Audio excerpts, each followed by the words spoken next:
Welcome into House of Horns. My name is Victor Corona, aka Victor Producer, and the Rams get it done. It was an ugly, ugly game, but at the end of the day, a win is a win. The defense picks off the Sam Darnold four times as the Rams defeat the Seahawks 21-19. Big shout out to the defense and Chris Shula. Chris Shula just had a great game plan. I think out of how much we hyped up this game, Chris Shula just had he did the best job coaching in this game, being able to just say to Sam Darnold, hey, you're not going to beat us down the field. We're going to give you everything underneath. You're going to have to beat us through the ground. And Sam Darnold just couldn't do it. And he forced them into a lot of bad throws. And Cam Kitchens came up with two of those with the two interceptions. And I thought this game was won by Ethan Evans with that punt at the 1 yard line, and a great punt. Without that, they don't win this game because, again, we continue to talk about, we praise Sean McVay for the last couple of weeks in terms of what he did, but some of his game management down the stretch in this game was pretty bad. But we'll have Gilbert Manzano join us pretty soon. It looks like he's ready to go. Give me a thumbs up, Gilbert, if you're ready to join whenever you are ready. But yeah, there we go. We got a thumbs up from Gilbert, so we'll have him slide in here and give us his takeaways because he has a lot to talk about here when it comes to Sam Darnold. I'm sure he's going to say, I told you guys about Sam Darnold. And so we're going to get him in here and get his thoughts. Gilbert, how are you doing, sir? And let me just fix up this here, and you have the floor. Give me your takeaways from this game.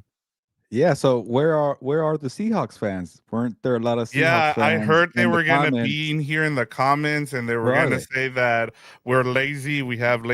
Yeah. We have lazy analysis and all that, Gilbert.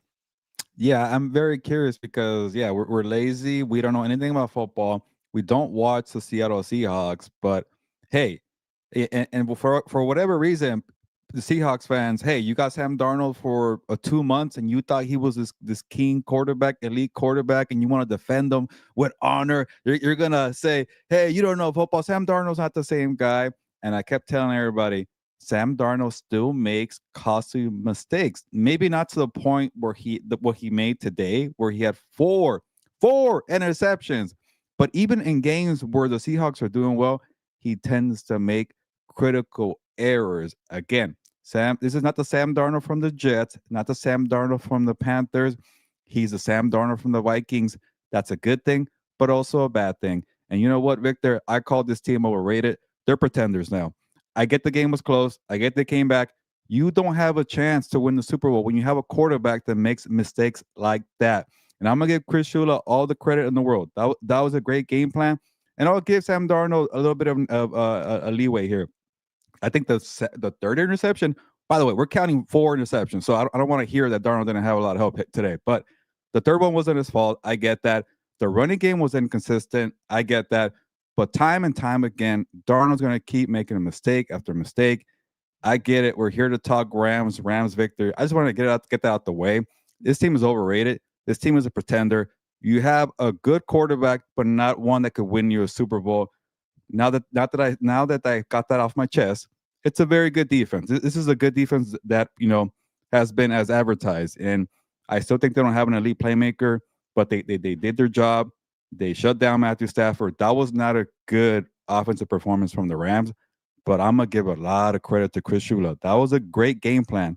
That is now two games where he rattled and frustrated Sam Darnold. Don't forget about the wild card game in Arizona when it was Vikings Rams, and I think Darnold got sacked 9 times. And people wanted to say, "Oh, it was Minnesota's O line. They failed Darnold." Darnold gets skittish. He thinks too much when there's pressure, when there's too much on the line. So to me, I just can't get behind that. But not taking away anything from the Rams. Good defense. Let's talk about Chris Shula's defense. They came to play. The secondary got burned a couple times, but they were feisty. They were not pushed over. Emmanuel Forbes got in trouble a couple times, but there was a couple times they did not see the pull on JSN. Kobe Durant had a nice interception too. So Yeah. overall, great defensive performance. But again, I just wanted to brag a little bit because Seahawks fans were relentless in the comments, and I'm gonna give it back. Yeah, and I mean, I wanted to start. I started off here with giving praise to Ethan Evans. They don't win this game without that punt at the one, Gilbert. Again, I don't want to sound negative here. I mean, we have a couple comments already. They all saw what we saw with this offense. I was really frustrated with McVay continuing to go to the 13 and 12 personnel when the 11 personnel was working, just like we talked about. I just didn't understand. I mean, you get the thing too, Gilbert, is that you get two big runs from Kyron Williams in the first quarter, the two runs of 30 or more yards, which is the first time he's done it since last year. He only had one last year. We continue to talk about Kyron Williams not being having explosive runs. He has two of them in the first quarter, and it seemed like they just went away from him. And I get it. Like I understand that Stafford's been hot and you want to feed your receivers, but again, like that was the other thing too, Gilbert. Only one player on the Rams had more than two catches, and it was Puka Nakua who had seven for 75 yards. Everybody else had one catch. Uh, Devontae Adams had one catch for 1 yard for a touchdown. He dropped two passes that were, would have gotten them first downs. But at the end of the day, Gilbert, I mean, I have to just give credit to Chris Shula because he was the best coach on the field today. You can't come away with that from that game and not say that Chris Shula coached his ass off and he put on a great performance. The fact that he was telling the Seahawks offense, "Hey, I'm not gonna let you beat me over the top. If you're gonna beat me, you're gonna do it slowly, and you're gonna have to take your time." And that frustrated Sam Darnold, and credit to him. I hope that everybody talks about how good this game plan was for Chris Shula because he put on a great display today. Yeah, the Rams had a big weakness. It was a secondary. You could beat them downfield. So shout out to Chris Shula for having a game plan where you're not allowing Sam Darnold to beat you downfield. They put a lot of pressure near the line of scrimmage on JSN, so he's not able to, find those openings. What happened to Rashid Shaheed? He didn't do anything in this game. And I thought he was gonna have a monster game. So, I am critical of Sam Darnold, but the Seahawks have a very versatile offense where you could, go deep, you could play big man football, you could attack the middle of the field. They had no answers, they had no adjustments. And when Chris Shula said, "You're not going to beat us, downfield," where was the counter from Seattle? It never came. I know Greg Olsen was making fun of the defense because he's like, "Well, you got to attack the small man football. There's a lot of little guys out there," and he's right. There's a lot of small guys Yep. on the Rams defense, and I thought Kenneth Walker was running the football well. Charbonnet was so, but why not have a little more of a balanced attack?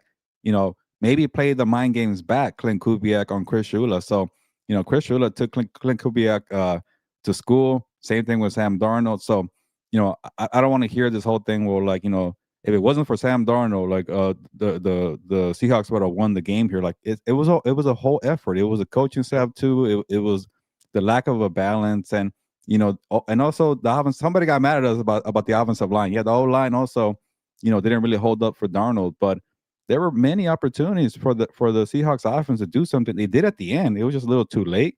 And yeah, and Chris Shula, people are going to look at that, maybe that final 5 minutes of the fourth quarter, and say the Rams defense let up a little bit. Like at some point, you need help from the offense. I Yep. always hate these Yep. teams that are very one sided, and you have like an elite offense or an elite defense, and the other one doesn't hold up. It's gonna eventually catch up to you in the final 5 minutes of the game because you can't hold it down for 60 minutes. It's tough. It's the NFL. So at some point you got to do something. Matthew Stafford, Puka Nakua, and Devontae Adams. Devontae Adams got 8 targets and only got one catch, that 1 yard catch for a touchdown in the first quarter. He had a big drop in the middle of the field. Puka Nakua had a critical fumble. So, you know, I know the Seahawks defense is very good, but there were many opportunities for Stafford and crew to do something and extend the lead, and they couldn't do it. So I'll give credit to Mike McDonald at the same time because Stafford was playing at an MVP level. So both sides, defensive coordinators, and I was a little hesitant to go with the over on the total because I'm like, these are two good defenses. You're It right. might be a little bit of physical football, low score, and that's what occurred. I enjoyed the game. But like I mentioned, I thought the Rams were going to be one step ahead. not to not to a 2 point lead, but I thought they're going to win by 7 or something. I know Eric had a double digit win, I think. So, Yep. but it still played out that way. They were always still a step ahead. It just got very close at the end there. Yeah, and then the to your point, the Rams only had the ball for 22 minutes in this game, so the defense had to withstand all those those runs by the Seahawks. I mean, the Seahawks had the ball for 37 minutes, and then you still held them to one touchdowns and a bunch of field goals. So that just tells you how good of a game plan they had. The other thing I'm gonna give credit to for Sean McVay, him being more aggressive on fourth down, Gilbert, was a difference in this game too, because Mike McDonald continued to play his conservative, which has been a criticism of mine towards him, is that he settles for field goals. He doesn't go for it on fourth down.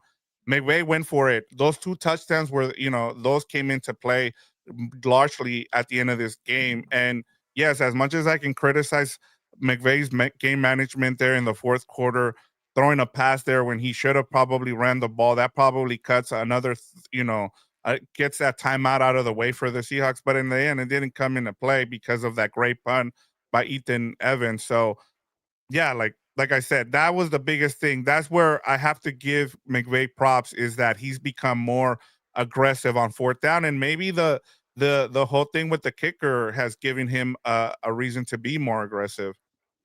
Yeah, but did Mavis get he didn't have a field goal attempt, did he? I forget. No, So no, we it still was it haven't was seen all it was all point afters. Yeah, we still haven't seen him attempt a field goal in 2 games, but they'll get to that at some point down the line. But you at least are getting to ease him in and not put a lot of pressure on him.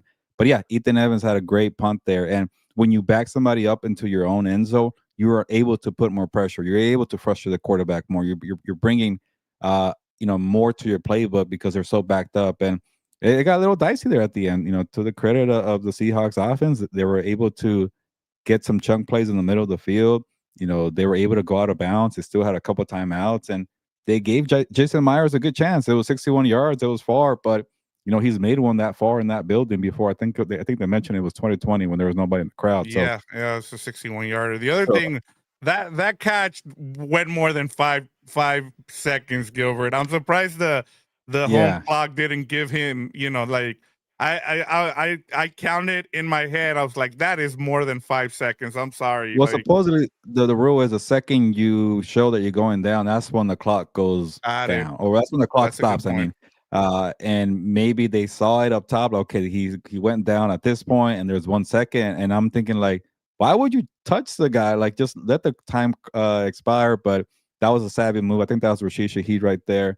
Yep. Yeah, and they got lucky to get that chance off, but again, the defense stepped up. They didn't allow anything like big. It was maybe 10 yards, and a couple of times they were in the field and they were killing clocks. So, and they were moving pretty slow too. Sam Darnold and the offense there. So overall, it wasn't the shootout that we expected. It wasn't the prettiest game, but I think it showed what I kept saying. Like the Rams are still a level above the Seahawks, and to go back to the Seahawks here, because again, if you guys want to dish it out in the comments, I'm gonna do it again. The Seahawks three biggest games in the NFC all ended with Darnold turnovers. You lost to the 49ers on a Darnold fumble. Don't give me this crap about the lineman pushed, the guy got pushed into the quarterback and Nick Bosa got it that way. Darnold's fault. I don't care. Too many excuses for this guy. Then he threw a pick against Baker Mayfield and the Buccaneers in his own territory. Buccaneers steal the game. And now today, 4 interceptions against the Rams. So your 3 biggest games in the NFC, you're 0-3. Why is this team rated number 1 in football? I do not understand it. You beat the Cardinals twice, take a lollipop. You beat the Saints once, here's a gold sticker. You beat the Texans and Jaguars, I don't care about it. Go brag to your mother about it. You've done nothing this season to prove that you're worth the hype. And you want to talk about the Rams not doing anything? They beat the Colts. They just beat the Seahawks here. So what else do you want to say, Seahawks, that people don't care about you? People have cared about you in the Pacific Northwest this season. Everybody ranks you number 1. I just did it, and I had the cojones to say something. And you want to attack me? Go ahead, cry. See you later. That's great, I'm Gilbert. gonna keep going. I'm I'm with gonna have like you. I random mean, spurts of rants I here. went and I looked back. Like everybody was like, "Oh, this is going to be the NFC matchup, You have the only two teams that have the top 5 offense and the top 5 defense, and I'm like, look, we get to cover the Rams here, and we're gonna tell you the truth. Like I'm not here to BS you guys, and so I'm like, both of these teams have easy schedules. They haven't faced the best team that they face in terms of the quarterback has been what Daniel Jones. Like in terms of what the wins is Daniel Jones for the Rams and what Aaron Rodgers for the Steelers. I mean for Seahawks. the for the Seahawks. I'm like, come on, like Yeah. you need to, we need to see. That's why I wanted to see how they held up in this game for both teams. And I think we feel better about the Rams going forward than we do the Seahawks. I think the only thing I have a gripe with the rest of the season is the fact that that next matchup is on Thursday night. That should not be a Thursday night matchup. It should be a Sunday night or a Monday night game where you allow them to be, because I just looked at the schedule and I'm like, wait, you're gonna have the Rams play the Lions on Sunday night and then get ready for a Thursday night matchup against the Seahawks, which to me, I'm like, look, It's that's part tough. of the schedule, but I'm just like, you could have spread this out better, but hey, it is what it is going forward, Gilbert. Yeah, well, that's the thing. Like, going back to say nice things about the Seahawks, they were a surprise team. People didn't expect them to be this good, so they probably didn't have that in mind after a Lions game that you have to go 4 days Yeah. for a primetime game in Seattle. So we'll see. Still a lot of football left, and again, to kind of get back to an even kill analysis person here. Sometimes we don't know crap about football. I happen to get this one right. Yep. We just saw the Broncos beat the Chiefs, and we spent all week saying they're frauds, and they beat the Chiefs. But then again, Oh, I knew they I were gonna never, win said, that game. I'm gonna I be never said. honest. I call that Broncos win, Gilbert. I was gonna say the more I talk, the more I feel like we were right because what does beating the Chiefs say anyways? We've been saying the Chiefs are not back, but people say the Chiefs are back. People say the Broncos are frauds. People say the Seahawks are the best team in football. So to me, there's a lot of narratives being changed in week 11. That's great. That's what makes football a fun league. It's a week to week league, and but sometimes you just gotta look at the sample size there. The Chiefs are never always back. Beating the Broncos, I didn't say much, and I am a little harsh on the Seahawks here, but there's still a lot of football left. You never know what could happen from now until the second meeting on Thursday Night Football, like you mentioned, Victor. But to me, I've seen enough of Sam Darnold to know I won't trust that guy. I tried. I said early in the season, I said Mike McDonald is holding back Sam Darnold. You got to unleash the guy there. Shout out to you, the worm. Thank you. Yeah, people came at me at the comments, so I had to give it back. But I just, this game was close, and the division is still up for grabs there. I will thank you, Joaquin. But I just can't get behind Sam Darnold. I'm gonna keep saying that he makes mistake after mistake, and maybe there's gonna be a Seahawks fan who was attacking me in the comments and says, "You know what, Gil, you were right. Yeah, I can't trust Sam Darnold." No, But maybe they won't don't do that. expect that. But honestly, like this, the Seahawks remind me of the Broncos. Like you have a Yeah, good defense, but can you trust the offense? And that's why I can't yeah. get behind Denver. Like at least I'm being consistent here. And but going back to the Rams here, Sam Darnold's field vision is ghost, ghost, ghost, ghost, ghost. The worm says there. But yeah, for the Rams, like you will like that performance to be better, not to be that close. They didn't even cover. It was -3. They won by Told you. 2. That's why I stayed away from this game. Yeah, but for the most part, they were still a step ahead. The game got a little closer at the end. To me, I've been saying all along, the better game is tonight. Lions against Eagles. Those are still my top two teams in the NFC. I know people are starting to like me here in the comments, right? But now I'm gonna lose them. But the Rams are right there. They're number 3. I said this a week ago. The Rams no longer have the ceiling of division around. They could win the Super Bowl, and I think they're right there with the Lions, Eagles, and themselves. So I think that's the top 3 right now. And after that, I don't care. It's a bunch of wild card teams, pretenders. Yeah, the Packers won today. I don't care. Yeah, the Bears won today. I don't care. 49ers still show some life, but they're too inconsistent. Buccaneers lost today too. It's a 3-team race at the top. Sorry, Seahawks fans. Let me ask you this: since you talked about tonight's game, who should the Rams be rooting for tonight to win? And like who does it benefit for them to win? I guess mostly going forward. It's tough one because I think, well, so far both teams have their number, right? Like Detroit won that playoff game. I think Detroit won that regular season opener, Right. and the Eagles have won like the last three against the Rams. So it's tough either way. But I'll say this: I think Detroit would be a tougher matchup because they could get hot in a hurry. Like Detroit's offense is way like on a different level than Seattle's. Like I get Goff has struggled, and I know Fernando says Darnold is better than Goff. Yeah, right. But Goff has Jameer Gibbs. He has Amon-Ra St. Brown. They just unlocked Jameson Williams. You got Sam Laporta. I think the secondary could get exposed by a Detroit offense, and with the Eagles, they play big man football. And maybe that could hurt the Rams' smaller defense, but they also are very inconsistent with the offense. So, yeah, we'll see a lot from tonight. If the Eagles are able to hang in a shootout, and it's one of these games where, people always say, "Oh, AJ Brown wants out. Jalen Hurts is inconsistent. He sucks here," and then they go out and drop 40 points, and everybody shuts up. Then it's going to be the same old Eagles here. But that's still kind of a few weeks away to determine that I guess that thinking or to think that way. But big time winner for the Rams here, man. I know it wasn't the best Yeah. signing for Stafford, but you set the tone in the NFC West that you're still the top dog. Yeah, no, the reason I was asking is in terms of trying to get the number one seed. And so I feel like if Detroit wins this game, it gives you a better chance to get the number one seed, especially if you can beat the Lions in a couple weeks. So that was kind of like my question to you was who does it benefit for the to root for in this game tonight? And if I would go with Detroit winning in this game because then it sets up that Lions game as the number one seed. Yeah, that is true because you did lose to the Eagles in what, week Yeah. 3, week 4? I lost track. I think it was week 4. So that's a good point by you. It could be a number one seed on the line, head to head tiebreaker. And you said it's a SoFi. I keep forgetting the schedule here. I don't really Yeah, look. it's at I SoFi. haven't looked that far advanced, but December 14th. Trust everybody me, has a I tough have it written schedule. down. These are Yeah, 3 teams with first place schedules: Detroit, Philadelphia, and Los Angeles. So, still a lot to be determined. oh, Uh, yeah. but like I mentioned, week 11 is really showing us that we don't really know much. We even saw the Ravens struggle against the freaking Browns here. And the Chargers got beat down by the Jaguars. Sorry, Charger fans, if you're watching this and supporting, thank you.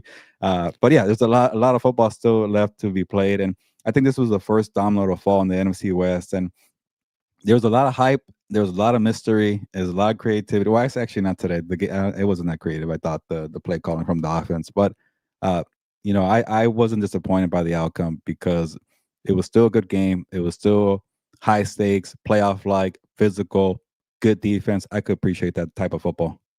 Yeah, I think the biggest surprise is the fact that it was a Rams defense and the fact that Chris Shula was the one that outcoached everybody. Before we Yeah. go here, Gilbert, I just want to spend a couple more minutes and I want to Well, just go through these comments well, real let me quick. ask you real quick, Victor, for one more Yeah, conversation, and we end out with the yeah, comments. But yeah. should we talk about the Rams defense being better than Seattle's? Like everybody wants to, praise Seattle's defense as being a top 3, top 2, or number 1, or behind Denver. Rams defense came to play. I just want to say that. I'm not saying it's a for sure thing that the Rams defense is better than Seattle's, but I think Seattle's defense is overrated. They don't have an elite playmaker, but they are well schemed. I know Seahawks fans hate that comment, but it's true. Yeah, I would say so. I mean, they haven't given up many touchdowns. I think this was what the second touchdown over the last 8 games, I think, or something.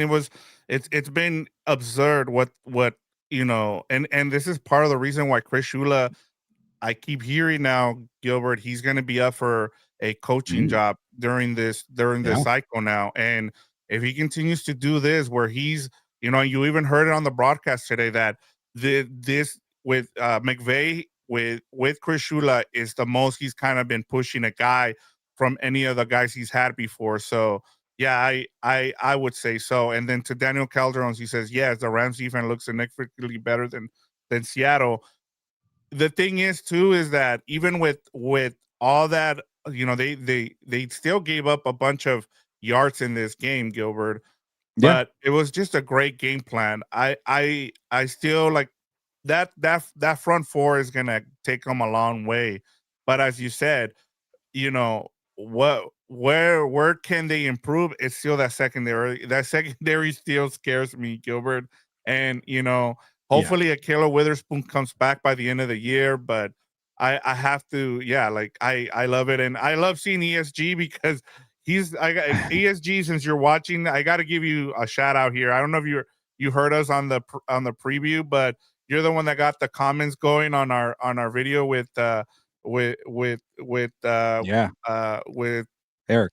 with Eric D. Eric Williams. Williams, and then we wake up to a flood of comments there. So shout out to you, Uh, ESG. r- Uh, Real quick, Victor, I don't know if you mentioned before I got here, but I just noticed nobody had a sack in this game, Seattle or LA, which is yep, kind of wild to think for yeah. for defensive coach matchup here. And I'll say one more thing about being critical on the Rams here. Like I still think I got to see more from that front. The front's good, but to get no sacks, and you did put pressure for the secondary to step up and make a couple or make 4 interceptions and make a big time plays. And yeah, to Daniel Calderon's comment, I forget who Darnold was trying to throw a touchdown pass to, but that swat Oh, that Ford had, Shahid. Rashid Yeah, where Shaheed, okay, he slapped the ball at th- the end there and he reached for it. His height yeah, came into play. And I was just gonna say too, like he's been playing great this whole season. It's just he gets in trouble.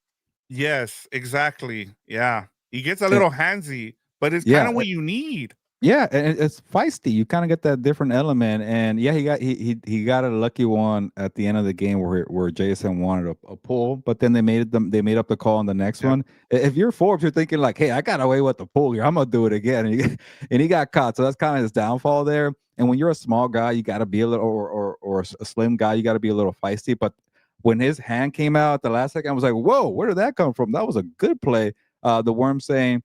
PI, notwithstanding, Forbes has been turning things around and is playing well. And you need that when that's an area of concern right there. And yeah, the front, the stats don't show up, but when you create pressure and you're kind of getting the pocket a little muddy, you can't really see as easily. That's their credit. But again, when you have 4 guys drafted, and a couple guys in the first round, a couple guys in the second round, go get some money, go get some sacks, get a couple strip sacks. So that's my one concern. My one nitpick is do a little more for these big time games front. But again, you show it out, you put pressure on Sam Darnold. And one more comment here. Daniel Calderon says, crazy Cup said F the tribute video. Sorry, F the tribute video. Damn. I get it, Daniel. It's a rivalry game. He's on the other side. It's a Yeah. big time game. Both sides are 7-2. First place on the line. If I was in Cup situation, I don't want to be praised by the enemy right now. It sucks to say that, but that's what Yeah. the reality is right now. Yeah, and he's in a tough situation there. I know he had an awkward comment, but I think it was Yeah, just, "Hey, you're putting me in a terrible situation." Let me go through these comments real quick. Deborah said, "Phew, ugly dub. Darno, Ram of the week, onwards." That's a great comment there. Laughing, I agree. Game ball to Darno. He saw ghosts and defense saved the day. William Bowen says the LA Rams are phenomenal. Uh, the worm says even Rams got some sweet homer non-calls today. So, and then sure. Joaquin, who's been all over the place, is like, I told everyone I'd be back to tell everyone I wasn't wrong. Look it up. 27-2, 2 touchdowns versus 4 interception. MVP discussion is over. Ghostbuster, Sammy, right on cue. Don't let the narrative change. Darno was MVP. There you go, Gilbert. Another Yeah, person, that's true. with you Yeah, here. talk your talk, Rams fans. Seahawks fans were definitely loud this week, so go ahead. Yeah. Yep. Oh, look at Hey, the shout out the worm. shout out The to you, the worm. worm. We really appreciate that. Awesome Yeah, to have you on here. We missed you for a couple of weeks there, so it's good to have you on, especially after a big win by the Rams. I wanted to get to this one. Nice G Bergassi, I think. Nice win by the Rams. Rams D and our special teams were real good. And I think not having them there you go. Go get a couple of sorry. Got a couple of high lives. So there you go. yeah. Awesome. Is that the Miller High Life? Yeah. And I'll say this: the worm. I prefer Mexican beer. Oh, definitely over the IPA crap and the craft beer.